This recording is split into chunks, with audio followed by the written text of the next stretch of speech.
Welcome to HERspectives. We feature female leaders from around the globe sharing their insights on business, society, and leadership. This series is brought to you by WongDoody, the global creative agency of Infosys. Good morning, good afternoon, and good evening to our global audience. My name is Tatjana. I'm Senior Vice President at WongDoody, based in Germany, and I'm honored to introduce to you for the first time our new female leadership webcast, HERspectives. Thankfully, I have a partner in crime with me today, and I want to welcome my longtime colleague and dear co-host, Cami, our regional head of WongDoody Asia. Cami, it's nice to have you on the call with me today. Hi, Tatjana, and hi, everyone. I'm happy to be here and chat up about female leadership with you all. Can't wait to get started.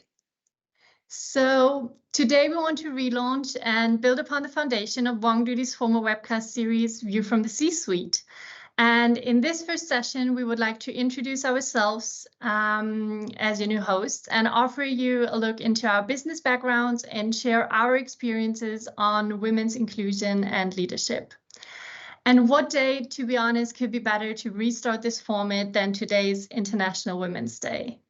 We really love this year's campaign theme, and we want to inspire women's inclusion with our own perspective. So let's celebrate and get started. Cami, I'm sure our audience would like to learn a bit more about yourself. So what do you do as a regional head in Asia? Well, I've been with WongDoody for over 5 years now. And as the regional head of WongDoody Asia, my role revolves around keeping the wheels turning smoothly, making sure our pipeline stays healthy, projects are on track, and most importantly, our clients are satisfied.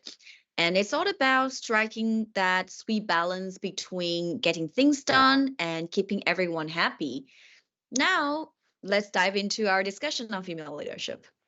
Great. I believe the topic of women's inclusion has many dimensions: cultural, societal, organizational, and I would like to start off with an international perspective. So being regional head brings great responsibility, especially in a dynamic market like Asia. And you have gained a lot of experience over the last years working with companies from all over the globe, also European companies entering the Asian market. What do you think, Cami? How do cultural norms and societal expectation in Asian countries impact actually the leadership styles of women in comparison to their counterparts in Western cultures? Yeah, the topic of women's inclusion definitely has a lot of layers, especially when you throw different cultural and societal norms into the mix. Your question really hits home for me, especially given my experiences in Asia. I remember vividly the moment when I realized just how much cultural expectations could impact a woman's leadership journey. Back when I was stepping into a manager role at age of 29, 30, I was working for a Taiwanese company. During a hiring process, one of my supervisors raised concern about a female candidate's potential plans to start a family. And she wanted assurance that the candidate wouldn't be having a baby anytime soon because of the job's travel demands. And it hit me hard witnessing a fellow female leader perpetuating such stereotypes and limitations. And that experience left a last impression on me. It made me really, really aware of a challenge, the challenges women face in balancing career aspirations with societal expectations, and particularly in Asian cultures where traditional gender roles can still hold sway. And it also made me cautious about sharing my own personal plans regarding starting a family, knowing that it could potentially impact how I'm perceived professionally. So to answer your question, cultural norms and the societal expectations in Asian countries can definitely shape the leadership styles of women. It can influence how they navigate career progressions and handle work-life balance and even perceive their own potential for advancement. It's a complex issue, but one that we need to address head on if we want to truly empower women in leadership roles across different cultures. Thanks for sharing this very personal experience, Cami. And let me say, your experience being turned down for potentially wanting a family really resonates with me, because the same thing happened to me when I applied for a job at the age of 30. Now, building on your experiences, what recommendations do you have when it comes to women's inclusion in companies, and in what ways can organizations in Asian markets effectively promote gender diversity and inclusion in leadership roles? Yeah. When it comes to women's inclusion, my personal experience has taught me that it's all about walking the talk. Back when I joined WongDoody, I was fortunate to meet a powerful female leader who really made a difference in my journey. She didn't just talk about empowerment, she really lived it. And through mentorship programs and leading by example, she showed me what it means to advocate for gender diversity and inclusion in practical ways. And one particular instance stand out to me, it was I remember being involved in hiring a pregnant woman and knowing she could only work for a limited time before going on maternity leave. And our leader encouraged this decision and ensured that we provided supports for her during her time with us. Additionally, she actively promoted initiatives like menstrual leaves, parental leaves for both genders, and advocated for equal opportunities in promotions and starting salaries. So when it comes to recommendations for promoting women's inclusion in Asian market, it's about creating genuine opportunities for women to thrive. And it's about breaking down barriers and ensuring that women have the support and resources they need to succeed. From mentorship programs to flexible work arrangements, there are various strategies organizations can implement to foster a culture of equality and empowerment. And it's not just about checking boxes. It's about creating a workplace where everyone feels valued and has the opportunity to contribute their best. Yeah, I really like these approaches, Cami, and I hope they also inspire our audience today. And it proves actually that actionable steps and genuine support can effectively promote gender diversity and make a difference in inclusion. So now, shifting our focus a bit, let's delve more into the essence of female leadership. And in your opinion, what defines female leadership? And as a leader yourself, what advice could you give to our listeners today to build successful leadership? Absolutely. And thanks for bringing that up. Very important point. Look, the reality is that true equality isn't something we can just sit back and wait for. It's something we have to actively strive for every single day. As women, as future women leaders in our audience, we need to be aware of the challenges and inequalities we face, and then do something about it. We need to lead by example, create opportunities where we can, and push for change wherever possible. And now, when it comes to defining female leadership, I think it's all about authenticity, resilience, and empathy. It's about owning who you are, standing your ground when necessary, and lifting others up along the way.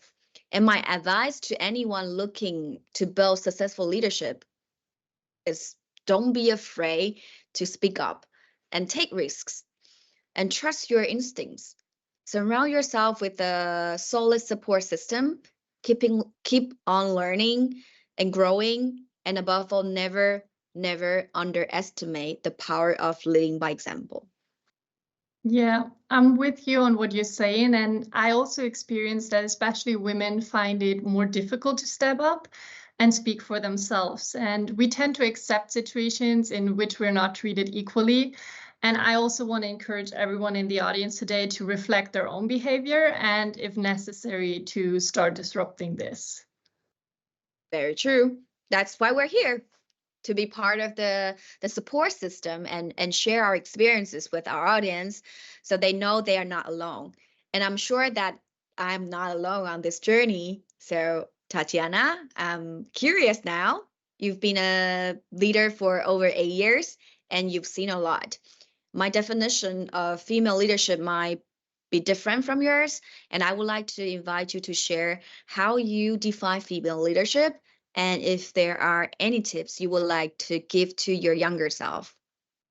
Yeah, to be honest, female leadership hasn't played a significant role for me for a long time. Throughout my career, I've had many mentors, mostly men, who always saw my potential rather than my gender. And today, as a leader, I understand that this experience is a gift not everyone receives.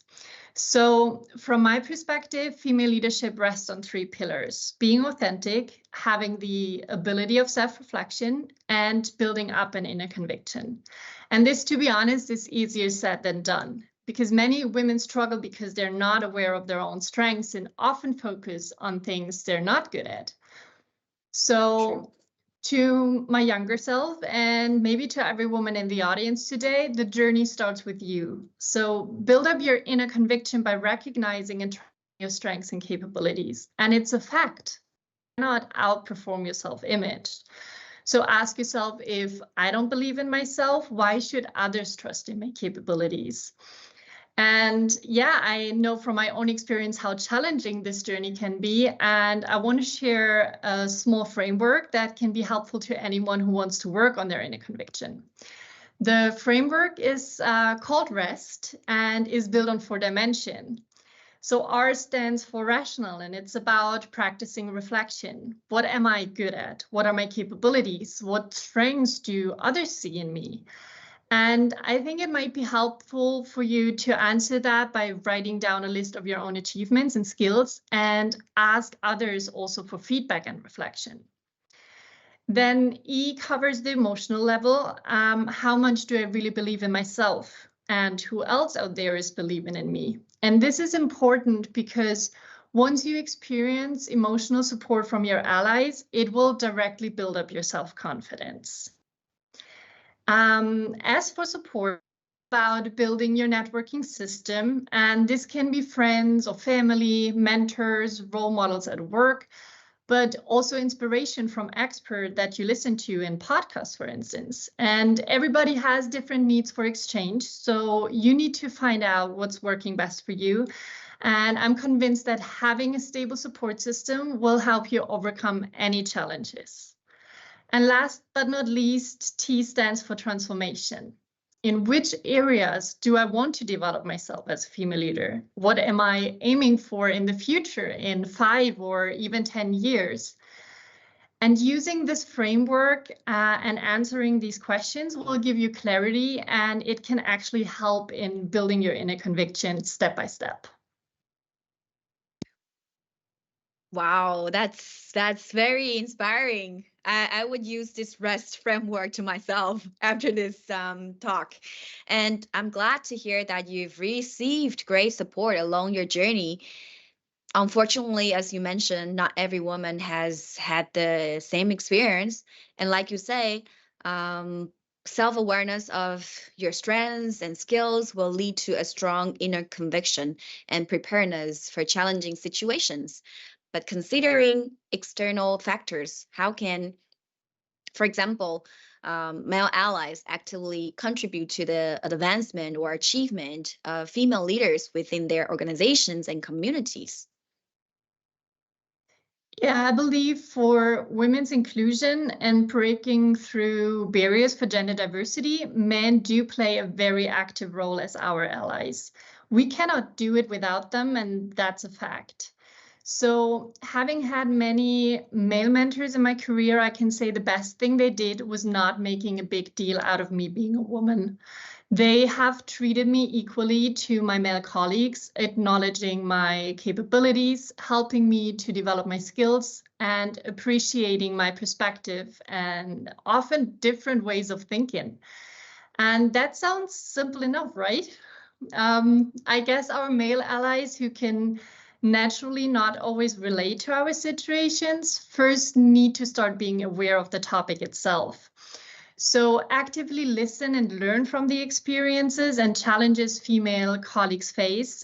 You can educate yourself and ask questions instead of making assumptions. Because understanding these challenges, from my point of view, is key to knowing where support is needed, and just make sure that you amplify women's voices when, for instance, you find yourself in a meeting or discussions realizing that inappropriate behavior is happening from others. And even though this might sound simple and obvious, give credit to women where it's due and promote and empower female colleagues. This could be done by offering them opportunities to lead visible projects or providing valuable guidance to help their professional development. And it's, again, like you said, all about leading by example to inspire others to follow and demonstrating a gender-inclusive behavior and attitude. Totally, I agree with you. I find it really crucial to raise awareness of this topic. And I can imagine that as a female leader in traditionally male-oriented industry like you are in right now, automotive and manufacturing, you face numerous challenges. Could you share some of your experiences? Like what barriers do you see and how do you personally, as well as a leader for your team, manage them? Yeah, I guess it's correct to say that those industries are traditionally male-oriented, but thankfully we are starting to experience changes that disrupt the status quo. And what I still perceive mostly is a lack of representation of women in these industries, especially when it comes to leadership positions.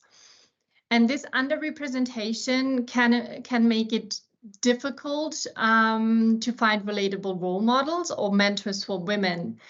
And I remember a few years ago, I personally participated in a leadership event in which over 80% of participants were men.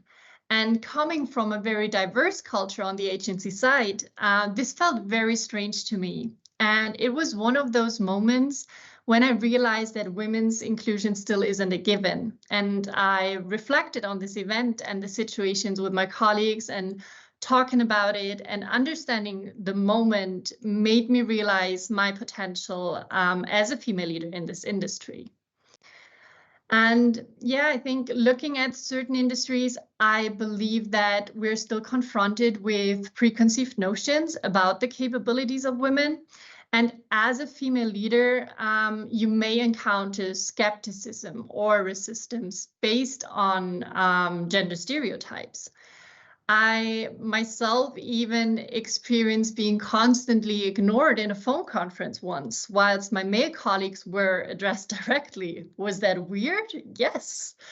How did we manage it as a team? My male colleagues actually noticed immediately what was going on and felt that this was really strange and brought me back into the conversation by asking for my opinion. And I think that's what we can work on every day. Find your allies, no matter what gender, to support you. And at the same time, build up your inner conviction and lead by example. So demonstrate your competence, confidence, and expertise in your field. And simply spoken, show the results of your work and speak up. And I think it's all about encouraging open dialogue about women's inclusion within your team, organization, to, in the end, challenge these biases. And Cami, although these challenges exist, I'm very happy to see that we've got great examples of successful women in leadership positions out there. And just to name a couple, Dr. Leibinger-Kammüller, who is the CEO of Trumpf, which is one of the biggest suppliers of machine tools and leader in laser technology, Or Dr. Tanja Rückert, being a CEO at Bosch, responsible for digital business and services, IT and digitalization. And I find this inspiring, and it motivates me personally to see that progress is being made, but I'm well aware that there's still ways to go. Yeah, I hear you loud and clear. The lack of women in leadership roles, especially in industry like manufacturing and automotive, is a glaring issue. And your experience at the leadership event speaks volumes about the uphill battle for women's inclusion. And I've had my fair share of a similar situation like you, being brushed aside in phone conferences. And I believe leading by example and sparking open dialogues, like you said, in our teams is a key to challenging these biases. And it's encouraging also to see women like who you mentioned, the CEO of Bosch and Trumpf, breaking barriers. But there is still plenty of ground to cover, like you said. This is just the beginning. Absolutely. And speaking of beginning, I'm excited that today's episode of HERspectives is the start of this format. And sharing these experiences with you, Cami, was very insightful to me. And it reminds me again how important the topic of women's inclusion is and how many different layers and dimensions it actually covers.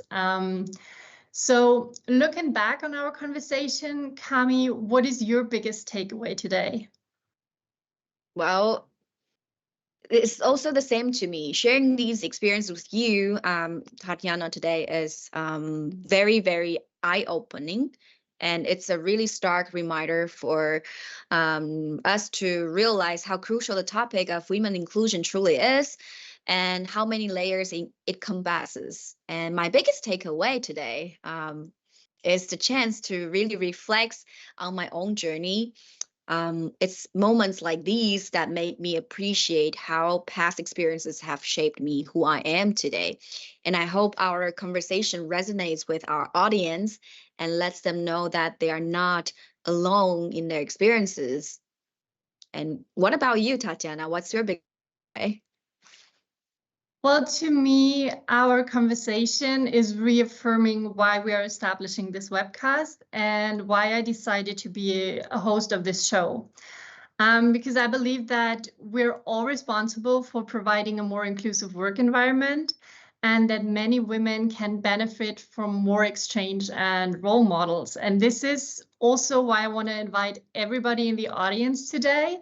Let's start today and let's inspire women's inclusion. And the first step could be to go outside today and approach a female colleague with a compliment or give a valuable piece of feedback and meet for a coffee for sparring or engaging conversation. And I think it's often the little things that count. And to sum up, I think that's what we're aiming for with this webcast series. We and our future guests, we really bring real life experiences to the table. We faced a variety of challenges and are thriving together with our allies to smooth the path for others. And we're ready for the challenges and the successes yet to come. And we really want to invite you to join us on this journey. So, Cami, I want to thank you for joining me on this show today and being part of this journey. And I say thank you to our audience for listening, and we really hope to see you soon again. Thank you very much, Tatjana. Thank you, everyone. Bye-bye. Bye. Thank you for joining us for HERspectives and for your interest in female leadership.